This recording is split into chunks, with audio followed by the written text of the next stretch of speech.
Hi, I'm Anita Price and welcome to the Facets of Prices. Well, today we thought we would reintroduce something that we've started last August, and that was bringing in our antique and vintage jewelry.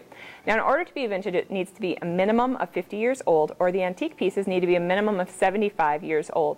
Now, one thing that's kind of unique with our store, since we've been around for 66 years, is that Grandpa Price actually started buying, 66 years ago, pieces of jewelry. Some of them never sold, so we truly have pieces that are brand new vintage or antique pieces. So I invite you to stop in and see some of those pieces that we have, and we're constantly adding to it, bringing in new pieces, whether it's in rings, brooches, and a lot of these are hand carved. They're not what you're seeing today where they're stamped in. They actually have been hand carved, so it's beautiful, ornate, intricate work that's been done to make these pieces of jewelry. Now, something we're going to talk about also that's in with these pieces of jewelry are some of our consignment pieces. Now, we do this for some of our customers that want to possibly get rid of a piece that maybe has been within their family and it's just a very beautiful item.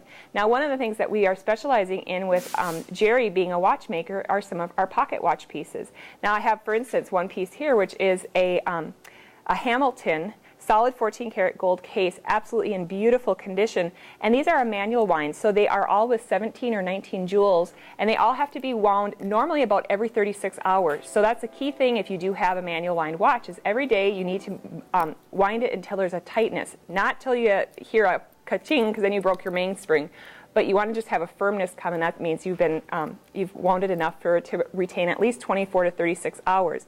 Now, two of the pieces that I have here today are actually consignment watches. Both of them, one is an Elgin and one is a ladies' Elgin. They're both very unique because they have a lot of carving on them.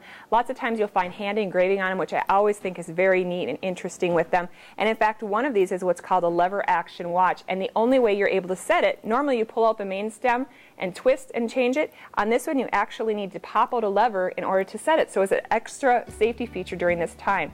So if you're really looking for something very unique and unusual, we invite you to come in and see not only our antique and vintage, but also our consignment pieces. We have a variety of 14-karat fobs that go on with the pocket watches. We'll see you next week. Bye-bye.